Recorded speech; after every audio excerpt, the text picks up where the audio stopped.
ಧಾರವಾಡದ ಬಾರಾಕೋಟ್ರಿಯಲ್ಲಿರುವ ಅಪಾರ್ಟ್ಮೆಂಟ್ ಒಂದರಲ್ಲಿ ವೈದ್ಯರೊಬ್ಬರ ಬರ್ಬರ ಹತ್ಯೆ ನಡೆದಿದ್ದು, ಪುತ್ರನ ಮೇಲೆ ಮಾರಣಾಂತಿಕ ಇರಿತ ನಡೆದಿದೆ. ಪತ್ನಿಯೇ ಕೃತ್ಯ ಎಸಗಿರುವ ಶಂಕೆ ಪ್ರಾಥಮಿಕ ತನಿಖೆ ವೇಳೆ ವ್ಯಕ್ತವಾಗಿದೆ.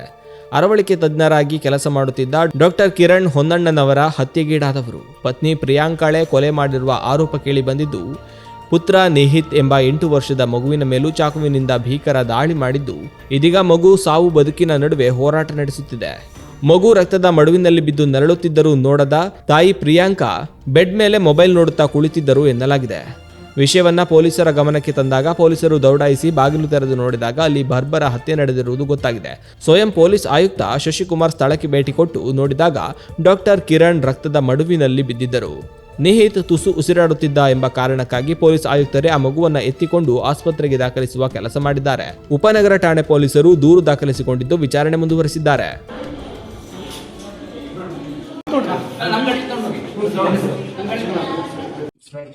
ಅಂದ್ರೆ ಮಗು ಇದೆಯಲ್ಲ ಅಂತ ಸ್ವಲ್ಪ ಜನರಲಿ ಪೊಲೀಸ್ ಇರಲಿ ಅಥವಾ ಯಾರೇ ಇರಲಿ ಇದರದ ಇನ್ಸಿಡೆಂಟ್ ಆದಾಗ ಉಸಿರಾಡ್ತಿದ್ಯಾ ಅಂತ ನೋಡ್ತಾರೆ. ನಮ್ಗೇನು ಪಲ್ಸ್ ನೋಡೋದೆಲ್ಲ ಗೊತ್ತಾಗಂಗಿಲ್ಲ.